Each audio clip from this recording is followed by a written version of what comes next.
L'histoire est remplie de scandales et d'escrocs dont les coups sont assez incroyables. Voici l'histoire de Victor Lustig, l'homme qui a réussi à vendre non pas une fois, mais 2 fois la Tour Eiffel.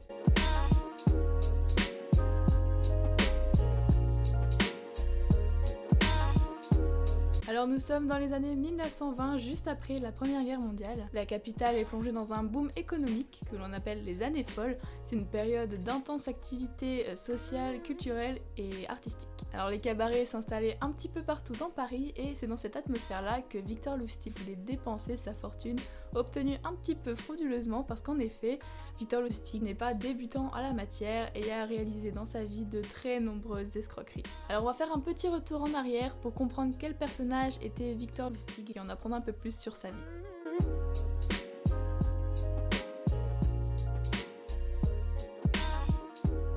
Il est né le 4 janvier 1890 et grandit dans une famille bourgeoise tchèque de la fin du 19e siècle. Alors il faut savoir que le jeune homme montre depuis petit son aversion pour le travail et sa fainéantise, mais cela va être compensé par une intelligence très fine et une grande imagination qui vont lui servir pour élaborer ses plus grands coups. Il va, dès son plus jeune âge, commencer à voler un petit peu tout le monde, aussi bien ses amis que des passants dans la rue. Et grâce à son éducation dans une famille aisée, Victor Lustig maîtrisera 5 langues qui vont bien l'aider dans ses malversations à l'international, aussi bien en France qu'aux États-Unis ou en Autriche. Il va rejoindre Paris pour la première fois à ses 20 ans et va commencer à tisser des relations avec des voyous, si on peut dire. Puis il embarque à bord de bateaux à vapeur pour arnaquer des gens de la haute société aux cartes pendant des croisières transatlantiques, notamment des vieilles dames riches, et il a même réussi à plumer un banquier américain. Malheureusement pour lui, la Première Guerre mondiale interdira les mouvements maritimes et cela va empêcher Victor Lustig de gagner sa vie en volant à bord des bateaux. Il va donc aller séjourner aux États-Unis pour élaborer de nouveaux plans pour remédier à cela.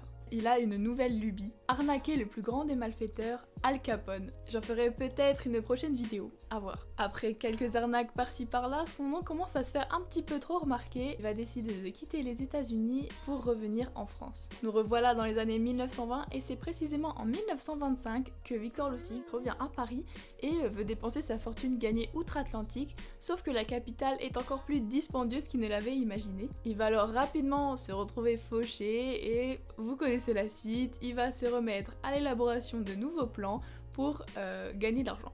Il va s'installer dans le très luxueux hôtel de Crillon qui se situe place de la Concorde. Et c'est dans ce palace qu'il va faire la rencontre d'un autre arnaqueur qui deviendra son fidèle complice. À ce moment-là, les deux hommes passent des jours et des jours à la recherche d'un coup assez spectaculaire, mais rien d'incroyable ne leur vient à l'esprit. Assez désespéré et en manque d'inspiration, ce qui était assez rare pour Lustig, il était un homme très ingénieux, il va tout simplement lire un journal français et au fil des pages, il va tomber sur un article très intéressant. Ce fameux article mentionnait que la Tour Eiffel, qui était le monument phare de l'exposition universelle de 1889, n'était plus qu'un tas de ferrailles rouillées dont l'entretien posait d'énormes problèmes financiers pour l'État. Alors pour rappel, il était prévu de base que la Tour Eiffel soit démontée en 1909 et elle n'était pas du tout conçue pour tenir aussi longtemps. Heureusement, c'est son intérêt militaire qui l'a sauvée. Vous l'aurez donc compris, la Tour Eiffel avait cruellement besoin d'être restaurée. Ce qui donna l'idée à Victor Lustig de faire de cette histoire une escroquerie, c'est la petite ouverture humoristique du journaliste à la fin de son article qui mentionnait « Devra-t-on vendre la Tour Eiffel ?»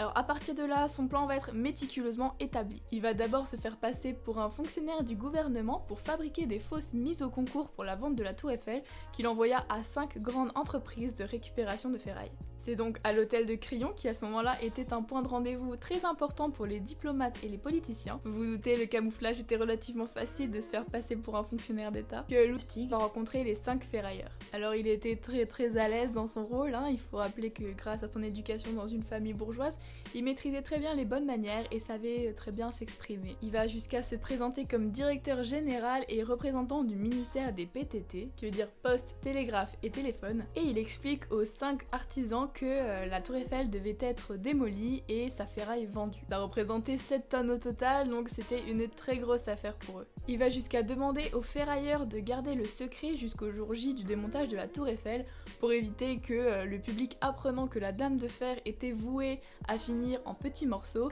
manifeste leur mécontentement par des émeutes. Bien que Lustig faisait mine de réfléchir aux propositions, il avait déjà choisi sa cible. C'était un homme pas très sûr de lui qui essayait de se faire une place dans le monde des affaires parisien, qui s'appelle André Poisson. On dira même qu'en fait, les 4 autres ferrailleurs qui étaient présents étaient en fait des complices de Lustig. Mais l'affaire ne va pas se conclure tout de suite, parce que la femme de Poisson va être assez méfiante et réticente, elle va donc faire un petit peu traîner la transaction. Alors pour arriver à ses fins, vous vous doutez bien que Lustig ne va pas s'arrêter là, il a proposé une nouvelle rencontre à Poisson et va changer sa manière de faire. Il va s'adoucir jusqu'à même lui faire des confidences en lui disant qu'il est mal payé et va même demander à Poisson un pot de vin le jour de la remise du chèque. Et ce pot de vin là, ça va pas vraiment mettre la puce à l'oreille à Poisson, ça va rajouter même de la crédibilité à l'affaire dans ces temps de corruption généralisée. Alors une fois l'authenticité de la vente crue par la victime, l'affaire fut donc conclue et Lustig et son complice vont donc se réfugier à Vienne pour ne pas être dans les parages une fois que le poteau rose aurait été découvert. Alors grande surprise, absolument rien n'a été révélé dans la presse. Personne n'a entendu parler de cette histoire et Poisson était tellement humilié qu'il n'a même pas osé dénoncer l'escroquerie de Lustig à la police.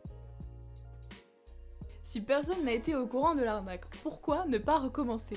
C'est donc un mois plus tard que Lustig recommence exactement le même stratagème avec une autre victime. Sauf que le deuxième acheteur a fait un tel scandale quand il s'est rendu compte de la supercherie que les deux malfrats ont été obligés de s'exiler aux États-Unis pour fuir la police. Vous pensez que cela a suffi à Lustig pour arrêter les escroqueries?